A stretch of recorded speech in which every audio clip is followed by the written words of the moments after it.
Hello listeners, আসসালামু আলাইকুম। আশা করি সবাই ভালো আছেন। আল্লাহর রহমত, আপনাদের দোয়া ভালোবাসায় আলহামদুলিল্লাহ আমি খুব ভালো আছি। আজকে যে ঘটনা আপনার কাছে শেয়ার করবো এটি হচ্ছে মাছ থেকে পেট নিয়ে মানুষের প্রেম। মাছ থেকে পেট নিয়েও যে মানুষকে এতটা ভালোবাসতে পারে, আজকের এই ঘটনাটা না শুনলে আপনারা হয়তো বা বুঝতেই পারতেন না।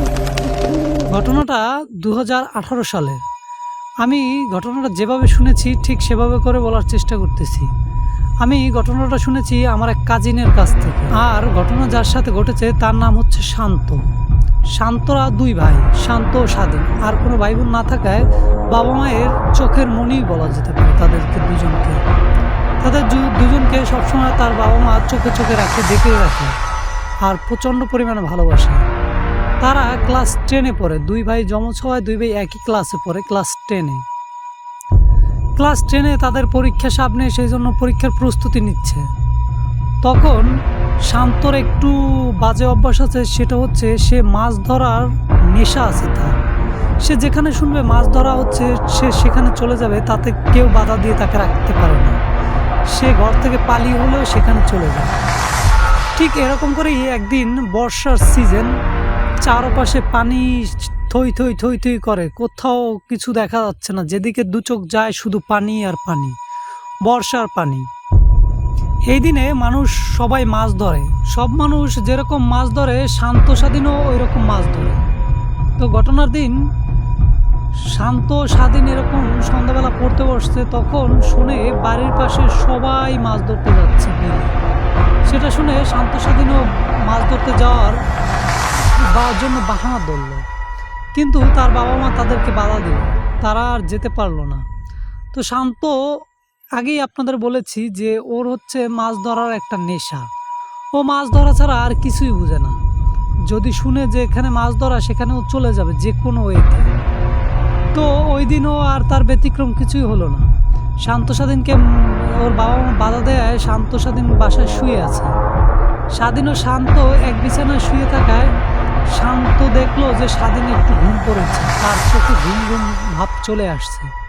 ঠিক সেই মুহূর্তে শান্ত স্বাধীনকে বিছানায় রেখে চুপি চুপি দরজা খুলে বাইরে বের হলো। বের হয়ে সাধারণত মাছ ধরার জন্য ট্যাটা ও আর হচ্ছে বড় বড় বগাদা, এগুলো নিয়ে মাছ ধরে মানুষ। বোয়াল মাছ পাইয়া তারপর ধরে বর্ষার সিজনে। তো শান্ত একটা ট্যাটা নিল হাতে, ট্যাটা নিয়ে গ্রামের লোকজনের সাথে বের হয়ে গেল। সে মাছ ধরতে যাওয়ার পরে বিলে সে মাছ ধরতে ধরতে যে কখন টাইম রাত 12টা, 12:30 বেজে গেছে সে টেয়ারই পায়নি। সে দেখতেছে যে প্রচুর মাছ ধরতেছে, মাছ পাচ্ছে, প্রচুর মাছ পাচ্ছে, মাছ ধরতেছে, মাছ পাচ্ছে, মাছ ধরতেছে। সে পাতিলে মাছ রাখতেছে, কিন্তু মাছ যে তার পাতিলায় নেই সেটা সে ফলোই করে না। এরকম করতে করতে সে মাছ ধরতেছে ধরতেছে ধরতেছে, তার মাছ ধরাই চলে যাচ্ছে। তার পাশ থেকে তার এলাকার মানুষজন সবাই যে চলে গেছে একে একে, সেটা সে বেমালুম ভুলেই গেছে, আর দেখেই নেই, খেয়ালও করেনি। সে এরকম মাছ ধরতে ধরতে ধরতে ধরতে এক পর্যায়ে হিন্দু বাড়ির, এটা হচ্ছে পূজা করে ওরা, কালী পূজা করে, কালী মন্দিরের পিছনে সে মাছ ধরতে গেছে। ধরতে ধরতে ধরতে ধরতে সে অনেকগুলো মাছ ধরেছে, কিন্তু সে ফলো করলো এইবার যে সে যেই মাছ ধরে না কেন, মাছ পাতিলে ঠিকই রাখে, কিন্তু পাতিলে মাছ নেই। এই ভেবে সে ভাবলো যে কি আমার মাছগুলো কি সব আবার লাফিয়ে লাফিয়ে চলে যাচ্ছে। সেই জন্য সে এইবার মাছের পাতিলটা তার সামনে রাখবে। এখন সে মাছ ধরতেছে ধরতেছে রাখতেছে, কিন্তু মাছ ঠিকই ধরতেছে, ঠিকই রাখতেছে, মাছ কোথায় যাচ্ছে সে বুঝতে পারতেছে না। এইটা দেখার পরে তার মনের ভিতরে একটু ভয় হলো, একটু ভয় পাচ্ছে সে যে আমার মাছগুলো কোথায় যাচ্ছে। তো আমি হাঁটতে হাঁটতে কোথায় চলে আসলাম, মাছ ধরতে ধরতে কোথায় চলে আসলাম। তখন তার মনের ভিতরে নানান বাহানা, নানান প্রশ্ন ঘুরতেছে। সে একটু ভয় পাচ্ছে যে এরকম দেবীর পিছনে, দেবী মন্দিরের পিছনে আমি একা একা মাছ ধরতেছি। ঠিক সেই মুহূর্তে তার সামনে একটা মাছ দেখল। মাছটা বেশ লম্বা ও বড়, মোটাসোটো ছিল। সেটা দেখে সে ভাবলো যে আমি যদি এই মাছটাকে ধরতে পারি আর একটা মাছও ধরবো না, এটা ধরলেই আমার আজকের যেইটা টার্গেট, ওই টার্গেট অ্যাচিভ হয়ে যাবে, আমি চলে যাব। যেই বাবা সেই কাজ, সে মাছটাকে ধরার অনেক চেষ্টা করতেছে, কিন্তু মাছটা তাকে কোনোভাবেই ধরা দিচ্ছে না। এভাবে করে কিছুটা সময় আরও প্রবাহিত হয়ে যায়। সে সময়ের দিক না তাকিয়ে সে শুধু মাছের পিছু ছুটতেছে। ছুটতে ছুটতে সে মাছটা এক সময় গিয়ে ডাঙায় এক পাশে এমনভাবে দাঁড়িয়ে আছে যে মাছটা জিরাচ্ছে, রেস্ট নিচ্ছে। এতক্ষণ তার সাথে ধস্তাধস্তি করে সে ক্লান্ত হয়ে গেছে। শান্ত এই সুযোগটারই অপেক্ষায় ছিল। তখন শান্ত ওই হাতের ট্যাঁটাটা ছুঁড়ে মারল মাছের উপরে মারার পরে সে দেখলো যে মাছটার উপরে টার্গেট করে মেরেছে, মাছটার ভিতরে লেগেছে, কিন্তু ক্যাত ক্যাত করে এরকম শব্দ আসে, মাছটা আর সেখানে নেই। সে ট্যাঁটাটা উঠিয়ে দেখে যে তার ট্যাঁটায় কোনো মাছ বাঁধে নেই। সে এটা দেখে আর একটু ভয় পেল। আর সব থেকে বড় কথা হচ্ছে ওই মাছটা যে দুইটা সাউন্ড করছে ক্যাত ক্যাত করে, ওইটা দেখে সে আরও ভয় পাচ্ছে। ভয় পেয়ে তখন সে আর কোনো কিছু না করে ওইখান থেকে চলে আসলো। ওই দিনের মতো বাসায় আসলো। বাসায় এসে দেখে যে রাত 3:30 বেজে গেছে। তখন 3:30 বাজায় বাবা মায়ের কেউই ডাকে নাই, সে চুপচাপ চোরের মতো শুয়ে আছে। তার দিন ভালোই চলে যাচ্ছে, নর্মালি সব কিছু নর্মাল। সে ভুলেই গেছে যে সে ভয় পেয়েছিল এরকম কিছু। এরকম করে বেশ কিছুদিন চলে গেছে। চলে যাওয়ার পরে শান্তর মাঝে একটা লক্ষ্য তার বাবা মা দেখতে পেল যে ও কারোর সাথে তেমন একটা কথা বলে না, একা একা থাকতে বেশি একটা পছন্দ করে। তারপরে একটু অন্য টাইপের। ঘরের ভিতরে যদি মাছ রান্না না হয় তাহলে সে ঘরের পুরোই এলোমেলো করে ফেলে, ঘরের আসবাবপত্র সব কিছু ভেঙে ফেলে। এটা দেখে তার বাবা মা একটু চিন্তার ভাঁজ পড়লো তাদের কপালে। চিন্তার ভাঁজ পড়ার পরে তারা চিন্তা করলো হয়তো বা কোনো খারাপ কিছুর প্রভাব পড়ছে, তাহলে এলাকার মসজিদের ইমামের কাছ থেকে একটা তাবিজ এনে তার হাতে বেঁধে দেয়। সব কিছু ঠিকই ছিল। একদিন সন্ধ্যায় শান্ত স্বাধীন যখন শুতে যাবে, তখন স্বাধীন শুয়ে পড়েছে অলরেডি বিছানায়। শান্তকে ডাকতেছে। শান্তকে যখন ডাকতেছে, শান্ত বলল আমি এখানে শুব কেন, এটা তো আমার ঘর না, আমি এখানে তো থাকবো না, আমি এখান থেকে চলে যাব। তখন স্বাধীন বলল যে মজা করো না, আমার সাথে দুষ্টুমি করো। এই কথা বলায় শান্ত চোখ গরম করে স্বাধীনকে বলল, সে চোখ লাল করে স্বাধীনকে বলল তুই আমার উপরে কথা বলতেছিস, আমি যা বলছি এটাই, তোর কি কানে যায় নাই যে এটা আমার ঘর না, আমি আমার ঘরে যাব? তখন স্বাধীন একটু ভয় পেল। ভয় পেয়ে তাকে জিজ্ঞেস করলো তোমার ঘর কোথায়? তখন সে বলল আমার ঘর হচ্ছে কালী মন্দিরের পিছনে। এটা দেখে শান্তর এই ভাব দেখে স্বাধীনও এবার ভয় পেল। স্বাধীন ভয় পেয়ে স্বাধীন আর তাকে কিছু বলল না। তাকে কিছু না বলে স্বাধীন দরজাটা দিল। দরজাটা দিয়ে তার বাবা মাকে ডাকল। বাবা মাকে ডাকার পরে বলতেছে শান্ত এগুলো বলতেছে। তখন তারা এসে শান্তকে জিজ্ঞাসা করলে শান্ত চোখ লাল করে তাদের দিকে এমনভাবে তাকাচ্ছে, সেটা দেখে তারা খুব ভয় পাচ্ছে। তখন শান্ত তার হাতের কাছে যত আসবাবপত্র ছিল সব পিটিয়ে ভেঙে চুরে তছনছ করে দিচ্ছে, পুরো ঘরটা এলোমেলো করে দিচ্ছে, আর বলতেছে আমাকে আমার জায়গায় দিয়ে আসো, আমাকে আমার জায়গায় দিয়ে আসো। এই পরিস্থিতি দেখে বাবা মায়ের খুব আদরের সন্তান বাবা মা প্রচুর ভেঙে পড়লো শান্তর স্বাধীনে। বাবা মা ভেঙে পড়ার পরে তারা ইমার্ডিয়েটলি এক কবিরাজের সাথে দেখা করলো। কবিরাজের সাথে দেখা করার পরে সেই কবিরাজকে বলল সব কিছু খোলার পরে কবিরাজ বলল যে ঠিক আছে, এখন তো রাত অনেক হয়েছে, আজকে আর যাব না, আজকে আপনার ওকে ঘরের ভিতরে বন্দি করে রাখেন, আমি কালকে আসব। তখন তারা আসলো, এসে শান্তকে ঘরের ভিতরে বন্দি করতে যাবে, তখন দেখে শান্ত কোথাও নেই। শান্তকে সারা বাড়ি খুঁজতেছে, কোথাও নেই। স্বাধীনকে জিজ্ঞেস করা হচ্ছে শান্ত কোথায়? স্বাধীন বলল যে ও আমাকে মেরে তারপরে দরজা ভেঙে কোথায় যে চলে গেছে আমরা জানি না। এই কথা শুনে ওর বাবা মা কান্নায় ভেঙে পড়লো। ওর বাবা মায়ের কান্না দেখে পুরো গ্রামবাসী সবাই চলে আসলো ওদের বাড়িতে। এসে সবাই বলতেছে যে কি হয়েছে। তখন সবাইকে বলল যে শান্ত এরকম ঘর থেকে বের হয়ে গেছে, কোথায় গেছে আর ওর এই পরিস্থিতি, আমরা কিছুই জানি না। এইটা দেখে গ্রামবাসী সবাই টর্চ লাইট নিয়ে রাতের বেলা বের হয়ে ওকে খুঁজতেছে, ডাকতেছে। সবাই ওকে খোঁজার ট্রাই করতেছে, সবাই জোড়ায় দুজন একজন করে খুঁজতেছে আর ওকে ডাকতেছে, অনেক জোরে জোরে ডাকতেছে যে শান্ত কোথায়, কিন্তু কোনো রেসপন্স আসতেছে না। এটা দেখে ওর বাবা মা আরও ভেঙে পড়লো কান্নায়।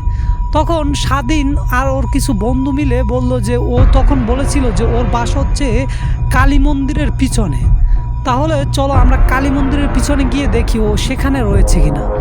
শান্তকে খুঁজতে স্বাধীন ও তার বন্ধুরা যখন এই কালী মন্দিরের পিছনে গিয়েছে, গিয়ে দেখে ঠিকই শান্ত সেখানে বসে আছে, এক মনে বসে বসে কার সাথে যেন কথা বলতেছে। কথা বলা দেখে শান্তর এই পরিস্থিতি দেখে স্বাধীন তাকে জিজ্ঞাসা করলো, তুই এখানে এসে বসে আছিস কেন? তোকে সারা গ্রামের মানুষজন খুঁজতেছে। তখন শান্ত স্বাধীনকে বলল, আমার বাসা হচ্ছে এটা, আমার থাকার জায়গা হচ্ছে এটা, আর আমি এখানেই থাকবো, আমাকে এখান থেকে কেউ নেওয়ার চেষ্টা করবেন। শান্তর মুখে এমন কথা শুনে শান্ত তাকে জিজ্ঞাসা করলো, তুই এখানে বসে আছিস কেন, আর কথা বলতেছিস কার সাথে? তখন শান্ত বলতেছে, তুই দেখতেছিস না আমার সামনে যে দাঁড়িয়ে আছে তার সাথে আমি কথা বলতেছি, ওর নাম হচ্ছে রূপা, ও কত সুন্দর একটা কিউট মেয়ে। এইটা বলছে যখন শান্ত, স্বাধীন ও স্বাধীনের বন্ধুরা চারপাশে তাকিয়ে দেখে কোথাও কেউ নেই। তখন শান্ত বলতেছে যে আমাকে যদি কেউ ওর কাছ থেকে আলাদা করতে চাও তাহলে ওকেও মেরে ফেলবো, শুধু ওকে না, ওর বংশ নির্বংশ করে দিব। যখন এই কথা বললো তখন শান্ত ও মুখে এমন কথা শুনে স্বাধীন ও স্বাধীনের বন্ধুরা সবাই মিলে শান্তকে শক্ত করে ধরে গ্রামবাসী আরও সবাইকে খবর দিল, সবাই এসে তাকে হাতে হাতে ধরে বাসায় নিয়ে গেল। সে রাতটা আর ঘুম হয়নি, সে রাতটা সেভাবেই বসে বসে কাটিয়ে দিল। পরের দিন সকালবেলা সেই ভোরে একদম ফজরে আজানের সাথে সাথে সেই কবিরাজের বাড়িতে চলে গেল শান্তর বাবা ও মা। গিয়ে কবিরাজের হাতে পায়ে ধরে অনেক কান্নাকাটি করতেছে। সারা রাত শান্ত ঘুমাতে দেয়নি কাউকে, শুধু সেখানে যাওয়ার জন্য বাহানা করছে। যখন ফজরে আজান দিছে তখন শান্ত একটু তন্দ্রার মতো পড়লো, সে একটু ঘুমানোর চেষ্টা করছে। এইটা দেখে সবাই একটু স্বস্তির নিঃশ্বাস ফেললো যে এবার মনে হয় সব কিছু ঠিক হয়ে গেছে। এইটা ঠিক হয়ে গেছে এটা ভেবে সবাই সবার মতো করে চলে গেল। শান্ত বাসার ভিতরে কি নিষ্পাপ বাচ্চার মতো সে শুয়ে আছে, সে এতক্ষণ যা করেছে সে বেমালুম ভুলেই গিয়েছে, সে ঘুমাচ্ছে। তখন সকালবেলা তার বাবা মায়ের সাথে সেই কবিরাজ আসলো। কবিরাজ এসে তাদের বাড়ির চারপাশে কিছু পাতা নিয়ে আসলো, পাতাগুলো দিয়ে চারপাশ ঘেরে দিল, ঘেরে তারপর বলল যে এখন আর ও কোথাও যেতে পারবে না, আমি আজকে সন্ধ্যা আসবো। এই বলে কবিরাজ চলে গেল।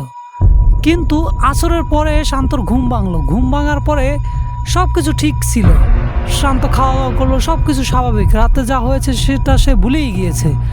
আসরের পরে যখন সে বাড়ির বাইরে যাবে এরকম নিয়ত করেছে, তখন গেটের বাইরে আর শান্ত যেতে পারতেছে না।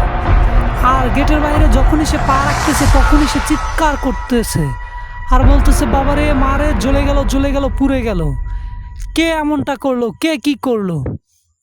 এইটা দেখে শান্তর বাবা মা শান্তকে অনেক সান্ত্বনা দেওয়ার চেষ্টা করতেছে। তখন শান্ত একটা কথাই বলল যে আমাকে যদি ওর কাছ থেকে কেউ আলাদা করতে চাও তাহলে তার পরিণতি খুবই ভয়াবহ হবে, খুবই খারাপ হবে। তখন শান্তর বাবা তাকে আশ্বাস দিল যে আমরা তোকে কখনোই ওর কাছ থেকে আলাদা করব না, শুধু তুই একটু শান্ত হয়ে বস, এখানে একটু শান্ত থাক, আজকের পরে তুই ঠিকই বাইরে যেতে পারবি, জাস্ট আজকে সন্ধ্যায় একটু অপেক্ষা কর। তখন সে শান্ত বলল যে তুমি যাকে খবর দিয়েছো বা যাকে দিয়ে এটা করিয়েছো সে আমার কিছুই করতে পারবে না। ঠিক আছে, আমিও আছি, আজকে দেখি কি করে, সে আসে কখন, সন্ধ্যার পরে তো বলছে আসবে, তো আসুক, আমার কি করতে পারে সেটা আমিও দেখব। এ বলে শান্ত তার রুমে এসে দরজা নক করে সে শুয়ে আছে, সে অপেক্ষা করতেছে। তার ওই দরজা নক করা দেখে তার বাবা মা একটু চিন্তিত হলো যে ও এখন গিয়ে দরজা নক করে কিছু করতেছে না তো। জানালা দিয়ে তারা দেখার চেষ্টা করতেছে, দেখতেছে না, ও ঠিকই বসে আছে, বসে বসে কার সাথে যেন কথা বলতেছে। এমনভাবে কথা বলতেছে মনে হচ্ছে ওর সামনে কেউ একজন আছে যার সাথে ও কথা বলতেছে। আর কি ভাষায় কথা বলতেছে সেটা বোঝার চেষ্টাও করা যায় না, মানে এটা যে কোন ধরনের ভাষা সেটাই বুঝে না। এটা তো বাংলা, আরবি, হিন্দি, উর্দু এরকম কোনো ভাষা না, এটা হচ্ছে এমনই একটা ভাষা যে মনে হচ্ছে আধ্যাত্মিক জগতের কারোর সাথে কথা বলতেছে, কি একটা ভাষায় কথা বলতেছে, কেমন একটা ইশারায় কথা বলতেছে। এটা দেখে ওর বাবা মা একটু স্বস্তির নিঃশ্বাস ফেললো যে যাই হোক, ঘরের ভিতরে তো রয়েছে। ওরা এখন শুধু অপেক্ষা করতেছে যে কখন সন্ধ্যা হবে, কখন মাগরিব আজান দিবে, কখন সেই কবিরাজ আসবে। অপেক্ষার প্রহর শেষ করে সন্ধ্যার আজান চারপাশ থেকে পড়লো। শান্তর বাবা মা রীতিমতো নামাজ পড়ে আসলো, এসে বসে সেই কবিরাজের জন্য অপেক্ষা করতেছিল। তখন শুধু তারাই না, পুরো গ্রামবাসী সবাই অপেক্ষা করতেছিল, শান্তর ভাই, স্বাধীন হলো সবাই। এক পর্যায়ে সেই কবিরাজ আসলো, এসে শান্ত তখন রুমের ভিতরেই বসে আছে। সেই কবিরাজ তার ধ্যানে বসার জন্য কিছু ফর্মালিটিস বলল, কিছু আগরবাতি, কিছু মোমবাতি, তারপর একটা সার্কেল আঁকলো। সেই সার্কেলের এক প্রান্তে বসে সে কি যেন মনে মনে পড়তেছিল। পড়তে থাকার পরে শান্ত তখন ঘর থেকে এদিক বেদিক হয়ে দরজা খুলে এসে সেই সার্কেলের অপোজিটে বসলো। দুজন মুখোমুখি বসলো, সেই কবিরাজ ও শান্ত। তখন কবিরাজ শান্তকে জিজ্ঞেস করতেছে, কে তুমি? তখন শান্ত বলতেছে, আমি যেই হই না কেন, আমি ওকে ভালোবাসি আর আমি ওর সাথেই থাকবো।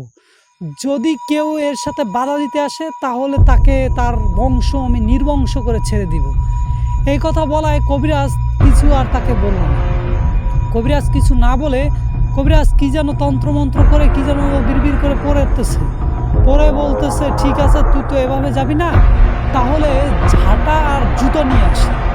ঝাঁটা ও জুতো নিয়ে এসে সে সার্কেলের ভিতরে বাড়ি দিচ্ছে, ঝাঁটার বাড়ি দিচ্ছে। আর শান্ত চিৎকার করে বলতেছে, আমাকে ছেড়ে দাও, আমাকে ছেড়ে দাও, আমাকে এত যন্ত্রণা দিও না, আমাকে এত যন্ত্রণা দিও না। তখন কবিরাজ বলছে যে এখন তোকে আমি বোতলবন্দি করব, তুই আগে বল যে তুই ওকে ছেড়ে যাবি কি না। এই কথা বলায় শান্ত বলছে যে আচ্ছা ঠিক আছে, আমি ছেড়ে যাব ওকে, কিন্তু আমি ওকে ভালোবাসি, আমাকে ওর কাছ থেকে তোমরা কেউ আলাদা করো না, আমার ভালোবাসাটা সত্যি, আমি সত্যিকার ওকে ভালোবাসি, আর পবিত্র ভালোবাসা আমাদের কখনোই তোমরা আলাদা করতে চাইলেও পারবে না। আর আমি ওকে ভালোবাসি, ও আমাকে ভালোবাসে, আমি ওর সামনে আমার রিয়েল ফেস নিয়ে এসেছি, সেটা দেখি ও আমাকে পুরো পছন্দ করছে, ভালোবাসছে, আর সেই জন্যই আমরা একে অন্যকে ভালোবাসি। তখন শান্তকে জিজ্ঞাসা করা হলো যে শান্ত, তুমি কি ওকে ভালোবাসো? শান্তই বলল তখন, হ্যাঁ আমিও ওকে ভালোবাসি, শুধু ভালোবাসি না, আমি ওর সাথেই থাকতে চাই, আর আমাদের কেউ আলাদা করবে না। এই কথা শুনে শান্তর বাবা তখন একটা লাঠি সাথে করে নিয়ে সে শান্তকে মারতে যাবে, ঠিক সেই মুহূর্তে শান্ত তার দিকে এমনভাবে রাগান্বিত চোখে তাকিয়েছে, মনে হচ্ছে শান্তর বাবাকে ছিঁড়ে ফিরে এখনই খেয়ে নিবে। এটা দেখে শান্তর বাবা একটু ভয় পেল। তখন গ্রামবাসী শান্তর বাবাকে শান্ত করলো। শান্ত করার পরে সে তার মতো জায়গায় বসে কান্না করতেছে যে নিজের একমাত্র সন্তান সে এরকম কষ্ট পাচ্ছে, এটা দেখে আরও সে কান্নায় ভেঙে পড়ছে। শুধু শান্ত যে কষ্ট পাচ্ছে এমনটা না, শান্তর এই পরিস্থিতি দেখে শান্তর বাবা কষ্ট পাচ্ছে, শান্তর মা কষ্ট পাচ্ছে, স্বাধীনও কষ্ট পাচ্ছে। স্বাধীন তখন তাকে বলতেছে যে ভাই, তুই তো আমার ভাই, তুই আমার ভাই হয়ে তুই একটা পেতনির প্রেমে কিভাবে পড়িস, আর আমি তো তোর ভাই, আমার জন্য না হয় তুই ফিরে আয়। এরকম অনেক কাগতি বিনতি অনুবিনয় করতেছে। তখন শান্ত বলতেছে যে ঠিক আছে, আমি তো ওকে ছেড়ে দিব, কিন্তু ও তো আমাকে ছাড়বে না। তখন কবিরাজ বলল যে কে কাকে ছাড়ে না ছাড়ে সেটা দেখবো, তুই আগে বল তুই ওর সাথে থাকতে চাও না। তখন শান্ত সবার কথা বুঝে নিল। তখন শান্ত বলল যে হ্যাঁ ঠিক আছে, আমি ওর সাথে থাকতে চাই না, তাহলে ওকে আমার কাছ থেকে আলাদা করে দাও। তখন সেই পেতনি খুব কান্না করতেছে আর বলতেছে, শান্ত তুমি এমনটা করতে পারলে আমার সাথে? তখন শান্ত বলল যে দেখো, মানুষ আর পেতনির কখনোই প্রেম হয় না। তখন ওই শান্তকে বলতেছে যে শান্ত, তোমাকে আমি মৃত্যুর হাত থেকে ফিরিয়ে আনছি, তুমি যে জায়গায় গিয়েছিলে সেখানে তো নিশ্চিত মৃত্যু, সেই মৃত্যুর হাত থেকে আমি তোমাকে ফিরিয়ে নিয়ে আসছি, আর তুমি আজকে আমার সাথে এমনটা করলে। তখন সে বলল যে দেখো, আমরা ভালো একটা বন্ধু হয়ে থাকতে পারি, কিন্তু আমাদের পক্ষে বিয়ে, সংসার, শাদী এগুলো করা সম্ভব না। এই কথা বলায় সেই পেতনিটা খুব কষ্ট পেল। পেতনিটার কষ্ট দেখে শান্ত অনেকটাই কষ্ট পেল। কষ্ট পেলেও শান্ত তার বাবা মা ভাইয়ের দিক তাকিয়ে সে তার প্রেম কুরবানি করলো। কুরবানি করার পরে সেই কবিরাজ তাকে জিজ্ঞাসা করতেছে, এখন কি তুই ভালোই যাবি নাকি তোকে আমি বোতলবন্দি করব? বোতলবন্দি করার কথা শুনে সেই পেতনি খুব ভয় পাচ্ছে আর প্রচণ্ড কান্না করতেছে আর বলতেছে, আমাকে একটু শান্তর কাছে থাকতে দাও, আমাকে একটু ওর সাথে থাকতে দাও। কিন্তু বাস্তবতা তো এমনটা হওয়ার না। কিন্তু একটা মানুষ আর একটা পেতনি কী করে প্রেম হয়, কী করে ভালোবাসা হয়, এই ভেবে সবাই তাদের ভালোবাসা আর মেনে নিল না। মেনে না নেয় সেই পেতনিটা বলল যে ঠিক আছে, আমাকে ছেড়ে দাও, আমি চলে যাব। কিন্তু একটা কথা, যে শান্ত কখনোই জানে এই মন্দিরের পিছনে না যায়, সে যদি কখনো মন্দিরের পিছনে যায় আমি কিন্তু তখন তাকে আর ছাড়বো না। তখন কবিরাজ তাকে কথা দিচ্ছে যে আচ্ছা ঠিক আছে, শান্ত আর কখনোই মন্দিরের পিছনে যাবে না, এবার তুমি ওকে ছেড়ে দাও। ছেড়ে দেওয়ার সময় ওই কবিরাজ তাকে জিজ্ঞাসা করছে যে তুই যে ওকে ছেড়ে যাবি সেটা আমি বুঝবো কিভাবে? তখন বলল, ওই যে আমি যখন ছেড়ে যাব, ওই যে বড় রেন্ডিয়াস দেখতেছো, ওর একটা ডাল আমি ভেঙে যাব, ভেঙে গেলে বুঝবে যে যে আমি চলে গেছি। তখন তারা বলছে আচ্ছা ঠিক আছে, তখন তুমি চলে যাও। যে সেই যেই বলছে চলে যাও, তখন এই পেতনি চলে যাচ্ছে। চলে যাওয়ার সময় তার বাড়ির সামনে বিশাল বড় এক রেন্ডি গাছের ঠাল ড্রিম করে ভেঙে পড়ল। তারা বুঝে নিয়েছে যে পেতনি চলে গেছে। এরকম করে তাদের ভালোবাসার বিচ্ছেদ ঘটে গেল।